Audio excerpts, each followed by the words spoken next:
Trump और Zelensky के दरमियान 1.5 घंटे की अहम टेलीफोनिक गुफ्तगू हुई है। ज़ेलेंस्की ने पीर को अमरीका दौरे का ऐलान भी कर दिया है, जबकि खबर एजेंसी के मुताबिक यूक्रेनी सदर ज़ेलेंस्की ने कहा कि यूक्रेन रूस के साथ तामीरी मुज़ाकरात के लिए तैयार है।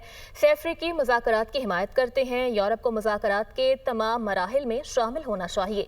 यूक्रेनी सदर से गुफ्तगू के बाद सदर ट्रंप ने नेटो रहनुमाओं से भी टेलीफोनिक गुफ्तगू की। ट्रंप ने ज़ेलेंस्की और नेटो रहनुमाओं को बताया कि रूसी सदर पुतिन जंगबंदी नहीं चाहते, बल्कि मुकम्मल अमन मुआहदे को तरजीह देते हैं। ट्रंप और ज़ेलेंस्की के दरमियान 1.5 घंटे की अहम टेलीफोनिक गुफ्तगू हुई है। ज़ेलेंस्की ने पीर को अमरीका दौरे का ऐलान भी कर दिया है, जबकि खबर एजेंसी के मुताबिक यूक्रेनी सदर ज़ेलेंस्की ने कहा कि यूक्रेन रूस के साथ तामीरी मुज़ाकरात के लिए तैयार है। से अफ्रीकी मुज़ाकरात की हिमायत करते हैं। यूरोप को मुज़ाकरात के तमाम मराहिल में शामिल होना चाहिए। यूक्रेनी सदर से गुफ्तगू के बाद सदर ट्रंप ने नेटो रहनुमाओं से भी टेलीफोनिक गुफ्तगू की। ट्रंप ने ज़ेलेंस्की और नेटो रहनुमाओं को बताया कि रूसी सदर पुतिन जंगबंदी नहीं चाहते, बल्कि मुकम्मल अमन मुआहदे को तरजीह देते हैं।